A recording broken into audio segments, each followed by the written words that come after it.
Hey guys, welcome back once again to our YouTube channel Ships and Ports, where we tell you regarding the shipping information in day-to-day maritime business.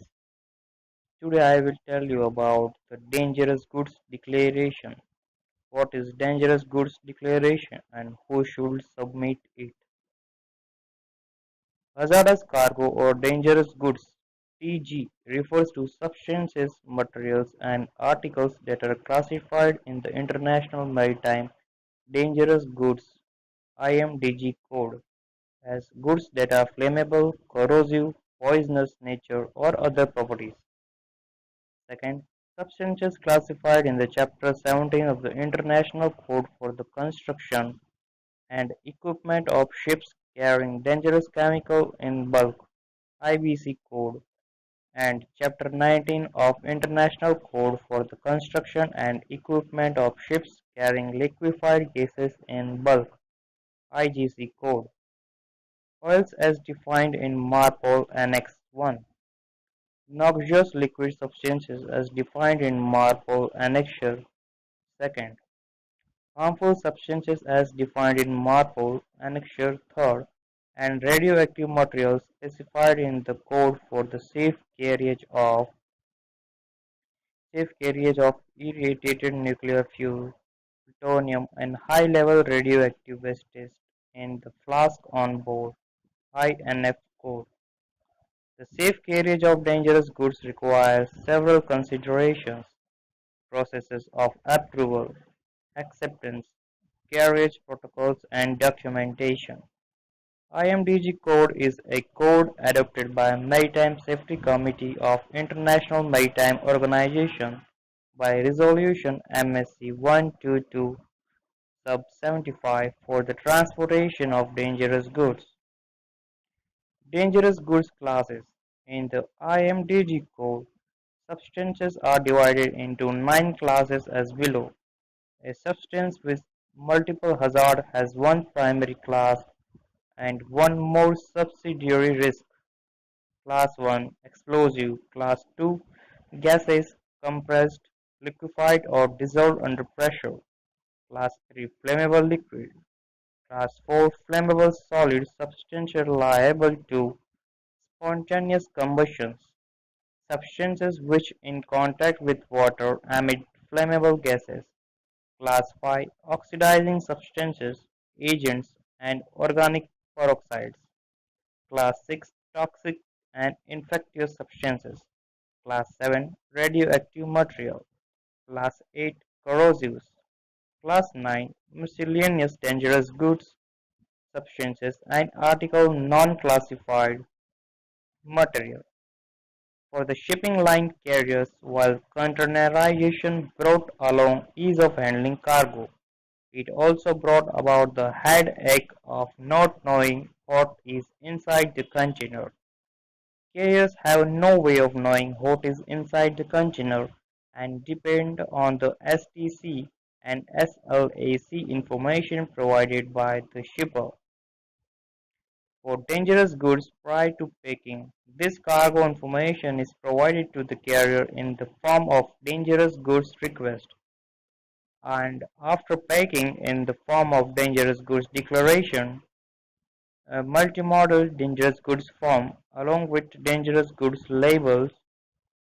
The vessel only sees the dangerous goods declaration on the paper or on screen and the labels on the containers, and how to use the information for the purpose of storage planning, as very rightly emphasized by Imdg Code Compliance Center. The DGD has very important information for all to read, consider, and understand. What is a dangerous goods declaration? A dangerous goods declaration is the only document that contains all the information relating to the goods in terms of vessel, voyage, description, quantity of dangerous goods, UN number, hazard class, proper shipping name and the technical name, packaging group, type and making of packaging, the container number in which dangerous goods are packed.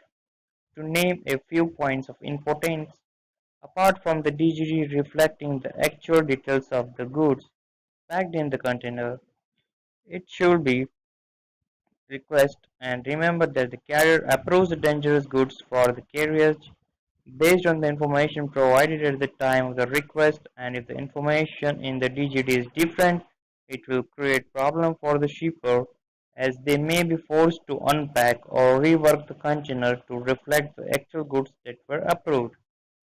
Worse still, if the carrier does not verify the DGD against the DGR and it turns out that the final cargo loaded was a prohibited item for the carrier and or the port of load or destination, it could delay the ship operations, which could turn out to be very costly for the party who is responsible to submit the DGD.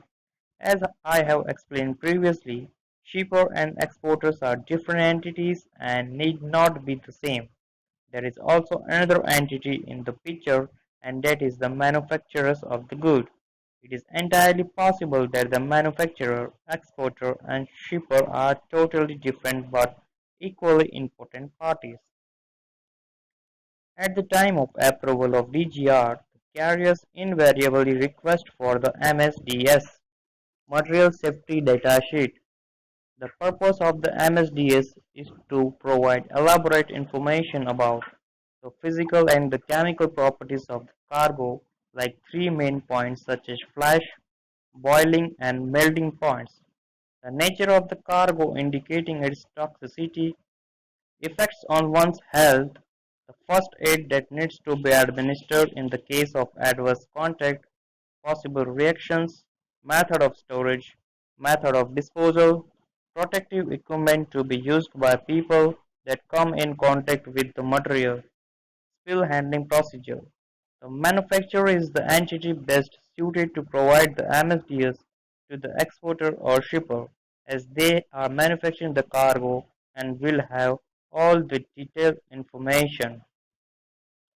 Since the manufacturer may not be the actual shipper, the onus to provide the DG rests on the shipper because the shipper is the entity who has entered into the contract of carriage with the carrier and is entity responsible for the packing and delivery of the container to the carrier's deck in the container terminal. The DGD reflects a declaration from the shipper that reads, the shipper also signs box 22 of DGD certifying that they have prepared and provided details for the DGD. Who files DGD?